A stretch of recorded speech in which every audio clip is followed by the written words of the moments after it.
सास ससुर के जो रिश्ते होते हैं वो एक बेटी और बाप के समान होते हैं।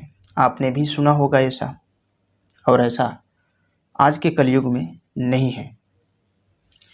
तो आज की इस कहानी में ससुर और बहू का जो रिश्ता होता है बहुत ही शर्मनाक होता है। इस वीडियो में तो इस घटना की पूरी जानकारी जानने के लिए वीडियो में इन तक बने रहें। नमस्कार दोस्तों, मैं जेपी पाल भोजपुरिया, उत्तर प्रदेश जिला जौनपुर से। आज की जो ये घटना है, ये घटना उत्तर प्रदेश के मेरठ के काकड़ खेरा गांव की है। काकड़ खेरा गांव में एक जबर सिंह नाम का व्यक्ति रहा करता है। उसके घर में उसकी पत्नी, उसका बेटा है जिसका नाम अंकित है। अब अंकित जवान हो चुका है और यहाँ पे माता पिता उसकी शादी के लिए एक लड़की खोजना चाहते हैं। दोस्तों, अब यहाँ पर अंकित की शादी के लिए लड़कियाँ बहुत ढूंढी जाती हैं और फिर बुलंदशहर के गांव में एक लड़की जिसका नाम पूनम होता है वह मिल जाती है और यहाँ पर पूनम और अंकित की सगाई हो जाती है और शादी की तारीख भी रख दी जाती है। अब शादी का वो दिन भी आ जाता है, इनकी शादी हो जाती है। शादी होने के बाद में दुल्हन अपने घर पे जाती है। जब ससुराल जाती है वहाँ जाकर उसका जो पति था, पति इकलौता था, सास ससुर थे, 4 लोगों का यह परिवार होता है। अपने ससुर और सास की बहुत ही सेवा करती थी।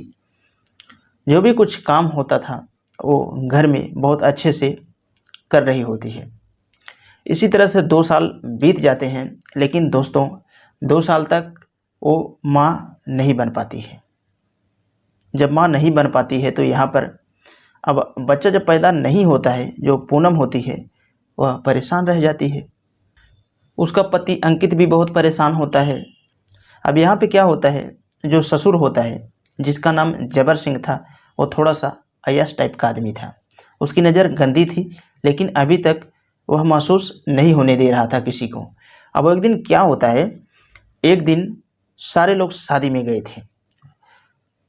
सारे लोग जब शादी में गए हुए थे, घर पर ससुर और बहू ही बचते हैं। तो ससुर कमरे में बैठा था और उसकी जो अय्याशी थी, अब वो बाहर निकालना शुरू करता है। वो पूनम से कहता है कि चाय बना के लाओ। तो नई नवेली बहू अब क्या करे, चाय बना के ला के देती है। अब वहाँ पे जो काम नहीं होता है वो भी उससे करवाना शुरू करता है, लेकिन फिर बाद में खाना भी बनवाता है, खाना भी खाया जाता है। घर पे कोई नहीं था, अब वो मौके का तलाश कर ही रहा था।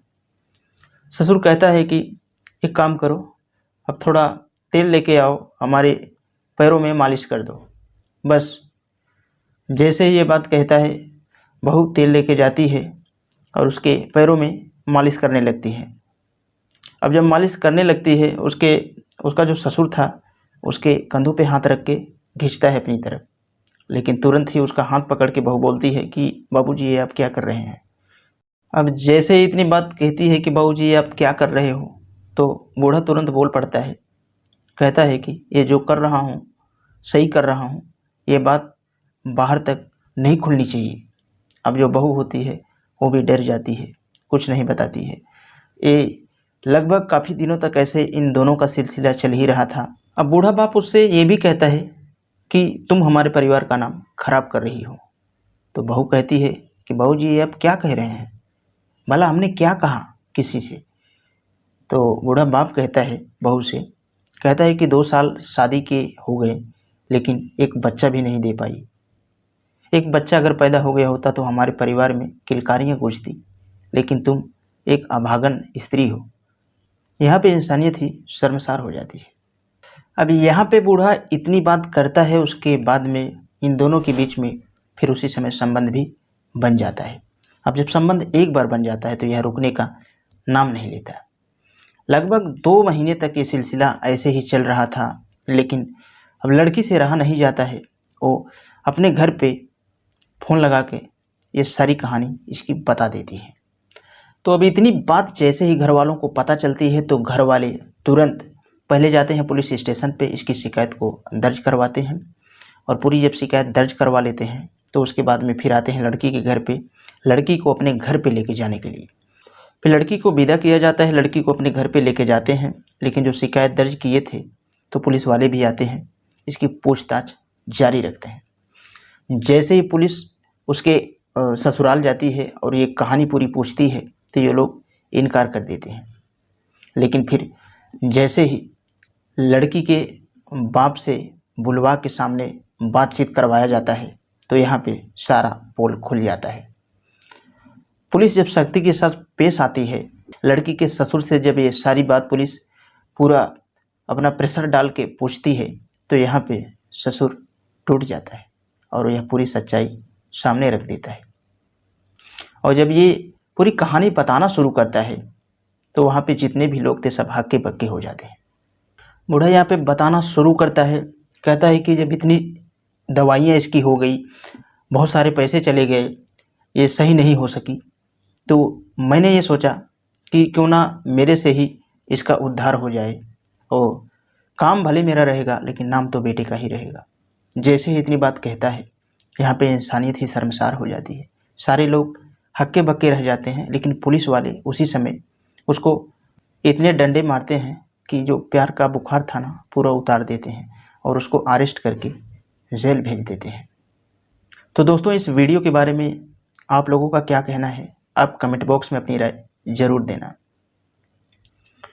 और आपसे कहना चाहूँगा कि इस वीडियो में सबसे बड़ी गलती किसकी दिखती है, आप कमेंट्स ज़रूर करके बताना। इसमें हमको लग रहा है सबसे बड़ी गलती औरत की ही थी। अगर औरत यही जो बाद में वो अपने घर वालों को फ़ोन करके बताई और अगर यही पहली ही बार में उसने बताया होता हिम्मत कस के तो शायद ये वारदात उसके साथ नहीं होता। तो दोस्तों, यह वीडियो बनाने का मेन मकसद लोगों को अवेयर करना है ताकि आप लोगों के साथ ऐसी घटना कभी भी ना हो। और कमेंट्स करके ज़रूर बताना कि इस वीडियो में सबसे बड़ी गलती किसकी थी। अगर ऐसा ही वीडियो देखना पसंद करते हैं तो हमारे चैनल पे बने रहें। चैनल को सब्सक्राइब करके बेल का आइकन ऑल पे ज़रूर प्रेस करें ताकि कोई भी वीडियो लाऊं तो आप तक आसानी से पहुंच सके। तो आज के लिए बस इतना ही। मिलते हैं कल शाम 7 बजे किसी नेक्स्ट क्राइम स्टोरी के साथ।